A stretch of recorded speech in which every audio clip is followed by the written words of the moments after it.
പ്രവാസ ലോകത്തിലെ വാർത്തകൾ. ചൈന സാമൂഹ്യ മാധ്യമങ്ങളിലൂടെ വോട്ടർമാരെ സ്വാധീനിക്കാൻ ശ്രമിക്കുന്നതായി US. ആൾമാറാട്ടം നടത്തുകയും വോട്ടർമാരെ ഭിന്നിപ്പിക്കുന്ന സന്ദേശങ്ങൾ നൽകുകയും ചെയ്തതായി ആരോപണം.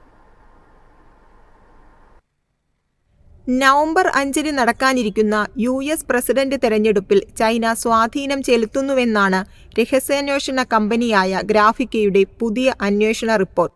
സ്പാമോഫ്ലേജ് എന്ന് പേരിട്ടിരിക്കുന്ന ചൈനീസ് ലിങ്ക്ഡ് പ്രവർത്തനത്തിന്റെ ഭാഗമാണ് ക്യാമ്പയിനെന്നും ഗ്രാഫിക്ക ആരോപിക്കുന്നു. 50ലധികം വെബ്സൈറ്റുകളിലും ഫോറങ്ങളിലും സോഷ്യൽ മീഡിയ പ്ലാറ്റ്ഫോമുകളിലും ആയിരക്കണക്കിന് അക്കൗണ്ടുകളാണ് ഇത് പ്രയോജനപ്പെടുത്തിയതെന്നും ഗ്രാഫിക്ക പറയുന്നു. US-ന്റെ രാഷ്ട്രീയ സംവാദങ്ങളിൽ നുഴഞ്ഞുകയറാനും സ്വാധീനിക്കാനുമുള്ള ശ്രമങ്ങളിൽ സ്പാമോഫ്ലേജ് കൂടുതൽ ജാഗ്രത പുലർത്തുന്നതായി ഗ്രാഫിക്ക പറഞ്ഞു. സമൂഹത്തിന്റെ ഭിന്നതകളെ മറയാക്കിക്കൊണ്ടാണ് US-നെ ലക്ഷ്യമാക്കിയുള്ള ചൈനീസ് സ്വാധീന പ്രവർത്തനങ്ങൾ വികസിപ്പിക്കുന്നതും വഞ്ചനാപരമായ പ്രവർത്തനങ്ങൾ കാഴ്ചവെക്കുന്നതെന്നും ഗ്രാഫിക്ക അഭിപ്രായപ്പെട്ടു. News desk MyFin TV. വാർദ്ധക്യം തടയുന്ന ചികിത്സ അടിയന്തരമായി വികസിപ്പിക്കണമെന്ന് വ്ളാഡിമിർ പുടിൻ ശാസ്ത്രജ്ഞന്മാർക്ക് നിർദ്ദേശം നൽകി. 2030 1,75,000 ജീവൻ രക്ഷിക്കാനാണ് അദ്ദേഹത്തിന്റെ പദ്ധതി. രാജ്യത്ത് കുറഞ്ഞുവരുന്ന ആയുർദൈർഘ്യത്തെ ചെറുക്കുന്നതിനാണ് ആന്റി ഏജിംഗ് ചികിത്സ അടിയന്തരമായി വികസിപ്പിക്കുന്നതിന് റഷ്യൻ പ്രസിഡന്റ് നിർദ്ദേശം നൽകിയത്. ഗവേഷണ സ്ഥാപനങ്ങൾക്ക് ഇതു സംബന്ധിച്ച നിർദ്ദേശം ആരോഗ്യ മന്ത്രാലയം പുറത്തിറക്കി. അപ്രതീക്ഷിതമായി വന്ന ഈ അഭ്യർത്ഥന ഗവേഷണ ലോകത്തെയാകെ ആശ്ചര്യപ്പെടുത്തിയിരിക്കുകയാണ്. സെല്ലുലാർ വാർദ്ധക്യത്തെ ചെറുക്കുക, രോഗപ്രതിരോധ സംവിധാനത്തെ മോഡുലേറ്റ് ചെയ്യുന്നതിനും ശരിയാക്കുന്നതിനുമുള്ള രീതികൾ എന്നിവ ഗവേഷണത്തിൽ ഉൾപ്പെടുന്നു. ബയോ പ്രിന്റിംഗിനെ പ്രയോജനപ്പെടുത്തുന്ന അത്യാധുനിക മെഡിക്കൽ സാങ്കേതിക വിദ്യകൾക്കും ഈ സംരംഭം ഊന്നൽ നൽകുന്നു.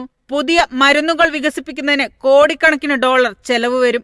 2023 ജൂലൈ മുതൽ 2024 ജൂൺ വരെ റഷ്യൻ ജനതയുടെ ശരാശരി ആയുർദൈർഘ്യം 73 വർഷമാണെന്ന് federal state statistics service of റഷ്യയുടെ കണക്കുകൾ വ്യക്തമാക്കുന്നു.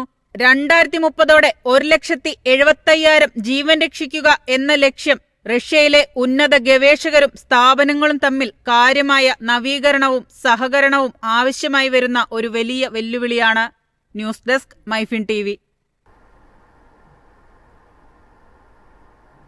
UAE-യിൽ പൊതുമാപ്പ് അപേക്ഷകർക്ക് ആരോഗ്യ ഇൻഷുറൻസ് പിഴയിലും ഇളവ്. ഇന്ത്യക്കാർ ഉൾപ്പെടെയുള്ള പ്രവാസികൾക്ക് ഈ നടപടി ആശ്വാസമാണ്. അനധികൃത താമസത്തിനുള്ള പിഴ ഒഴിവാക്കിയിട്ടും ഇൻഷുറൻസ് കുടിശ്ശിക ഉള്ളതിനാൽ രാജ്യം വിട്ടുപോകാനാകാത്തവർക്ക് വേണ്ടിയാണ് ആരോഗ്യവകുപ്പ് പുതിയ തീരുമാനമെടുത്തത്. പൊതുമാപ്പ് അപേക്ഷ federal authority four identity, citizenship, customs, port security അംഗീകരിച്ച ശേഷമാണ് ഇൻഷുറൻസ് പിഴ ഒഴിവാക്കുക. പൊതുമാപ്പ് അപേക്ഷ അംഗീകരിച്ചതിന്റെ രേഖ ഹാജരാക്കിയാൽ ഇൻഷുറൻസ് പിഴ ഒഴിവാക്കും. ഒക്ടോബർ 30 വരെയാണ് പൊതുമാപ്പ് കാലയളവ്. വിദേശികൾ ഈ അവസരം എത്രയും വേഗം പ്രയോജനപ്പെടുത്തണമെന്നാണ് അധികൃതരുടെ നിർദ്ദേശം. News desk MyFin TV. കുവൈറ്റിലെ കമ്പനികൾ ലൈസൻസ് പുതുക്കുന്നതിന് ഗുണഭോക്താവിന്റെ വിവരങ്ങൾ വെളിപ്പെടുത്തണമെന്ന് വാണിജ്യ വ്യവസായ മന്ത്രാലയം. സാമ്പത്തിക ഇടപാടുകളിൽ സുതാര്യത വർദ്ധിപ്പിക്കുന്നതിന്റെ ഭാഗമായാണ് തീരുമാനം.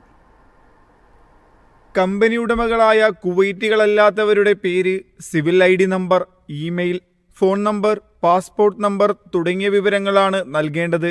വാണിജ്യ മന്ത്രാലയത്തിന്റെ കൊമേഴ്ഷ്യൽ രജിസ്ട്രി പോർട്ടലിലൂടെ കമ്പനികൾ ലൈസൻസ് പുതുക്കുമ്പോഴാണ് വിവരങ്ങൾ നൽകേണ്ടത്.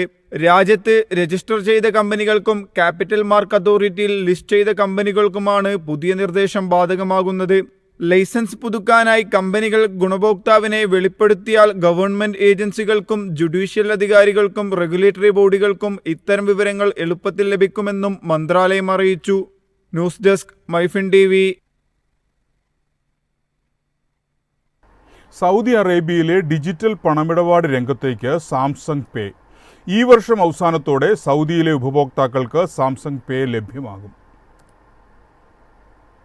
സൗദി ദേശീയ ബാങ്കായ സാമയുമായി ഇതു സംബന്ധിച്ച കരാറിൽ സാംസങ് ഒപ്പുവെച്ചു. റിയാദിൽ നടന്ന ഫിൻടെക് സമ്മേളനത്തിലാണ് കരാർ ഒപ്പിട്ടത്.